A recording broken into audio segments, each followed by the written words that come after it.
مولانا صاحب سے پوچھنا چاہوں گی، ویسے تو موضوع کے حساب سے ہی ہم بات کریں گے، لیکن اس میں ایک کویشچن ہم ایڈ کر دیتے ہیں کہ کیا قرآن و سنت میں ہمیں وطن سے محبت کا کوئی تصور کہیں بتایا گیا ہے یا نہیں؟ الحمدللہ وکفا والصلاۃ والسلام علی عبادہ الذین اصطفیٰ، اما بعد۔ میں تہ دل سے مشکور ہوں سمیع صاحب کا، ہبہ علی خان کا، اور آپ کے توسط سے سامعین ناظرین کو سلام کرتا ہوں۔ حب الوطن من الایمان، وطن سے محبت ایمان کی نشانی ہے۔ ورقہ بن نوفل آپ صلی اللہ علیہ وسلم کو کہنے لگے، یا رسول اللہ، یہ لوگ آپ کی تکذیب کرتے ہیں، آپ کو جھوٹا سمجھتے ہیں، مکہ والے، تو آپ خاموش رہے۔ کہا یا رسول اللہ، یہ آپ کو اذیت دینے کا ارادہ کرتے ہیں، تو آپ خاموش رہے۔ کہا یا رسول اللہ، یہ آپ کو آپ کے وطن سے نکال دیں گے، تو آپ صلی اللہ علیہ وسلم بول پڑے، کیا مجھے یہ میرے وطن سے نکال دیں گے؟ تو آپ کو اپنے وطن سے اتنی محبت تھی، کیا مجھے یہ میرے گھر سے نکالیں گے؟ یہ فطری عمل ہے۔ آپ صلی اللہ علیہ وسلم کو جب مکہ سے نکالا گیا تو آپ نے فرمایا، یا مکہ تو ما اطیب من ریحکی لولا اخرجی قوم کی ما خرجت۔ اے مکہ تو کتنا خوبصورت ہے، تیری ہوائیں، تیری مٹی کتنی پاکیزہ ہے، اگر تیری قوم والے مجھے یہاں سے نکالنے پر مجبور نہ کرتے تو میں کبھی مکہ کو نہ چھوڑتا۔ تو آپ صلی اللہ علیہ وسلم کا لگاؤ، جہاں پہ آپ پیدا ہوتے ہیں، پروان چڑھتے ہیں، آپ کو اس مٹی سے محبت ہوتی ہے۔ 23 مارچ 1940 میں ایک قرارداد پیش کی ہے ہمارے قائد اعظم محمد علی جناح نے، اور 2 قومی نظریہ پیش کیا 23 مارچ کو، اور اس کے 7 سال بعد 1947 میں یہ قرارداد منظور ہوئی۔ اس کا مطلب یہ تھا 14 اگست اور 27 رمضان، آج 27 رمضان کو یہ ہمیں پاکستان ملا۔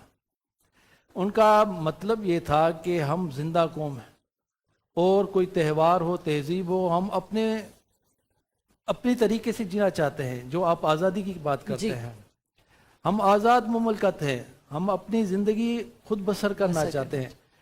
حضرت عمر بن خطاب رضی اللہ عنہ امیر المومنین تھے، مدینہ منورہ میں تھے، تو عمر ابن عاص گورنر تھے ہمس کے، ان کے بیٹے گھوڑے دوڑایا کرتے تھے، وہ جو ہارس ٹریڈنگ نہیں ہوتی، گھوڑے دوڑاتے، تو گھوڑے دوڑایا کرتے تھے عرب لوگ۔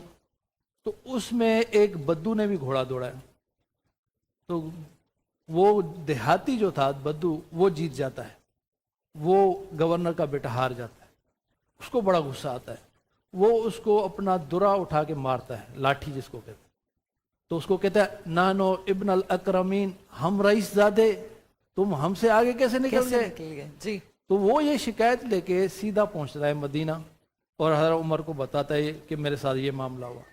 تو وہ کہتے ہیں کہ گورنر کو بھی بلاؤ، اس کے بیٹے کو بھی، رعایا کو بھی بلاؤ، سب کو بلاؤ، سب آتے ہیں۔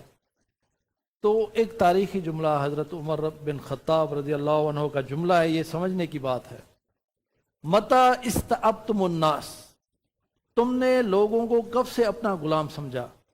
لقد ولدت امہاتہم احرارا، جب یہ ماں کے پیٹ سے نکلے تھے یہ آزاد تھے۔ جو بھی دنیا میں آزاد پیدا ہوتا ہے وہ آزاد ہوتا ہے شعوری طور پہ، وہ کسی کا غلام بن کے نہیں پیدا ہوتا۔ تم نے یہ کب سے سمجھا کہ یہ تمہارا غلام ہے؟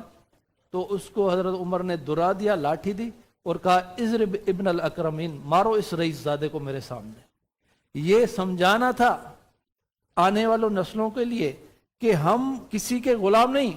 اور دوسری بات جو وطن کی ہے، ہم سندھی، مہاجر، پنجابی، بلوچی، پٹھان، سب بعد میں، پہلے ہم پاکستانی ہیں۔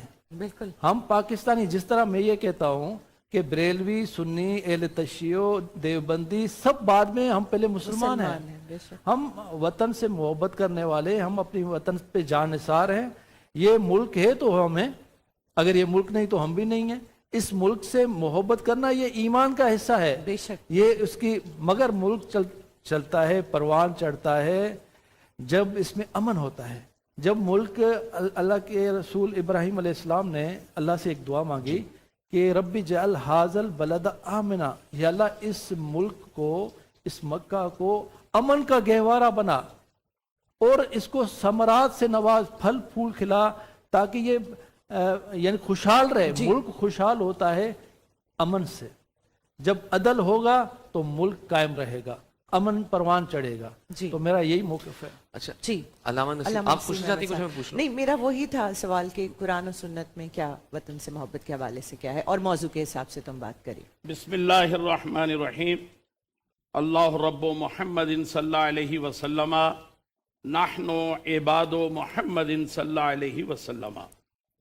وطن کی محبت واجب ہے اور وطن سے محبت کرنی چاہیے. وطن کے لیے ہر سطح پر قربانی پیش کرنی چاہیے.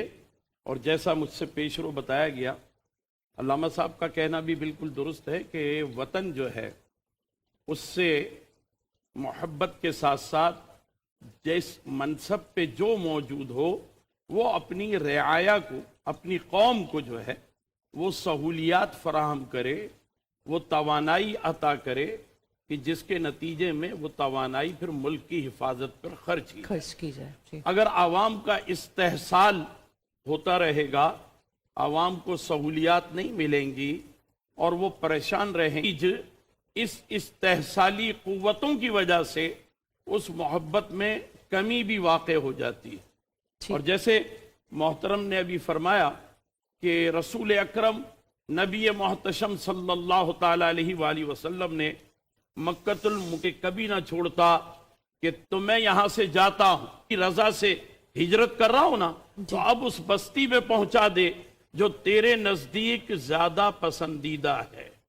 اور جب میں اس بستی میں پہنچ جاؤں تو مکہ کی محبت کم کر دے اور اس جائے ہجرت کی کہ ایک نعمت حاصل ہے. مکہ میں سے بھی یہی دعا کی تھی جب اکھنڈ بھارت کا نعرہ لگایا گیا تھا.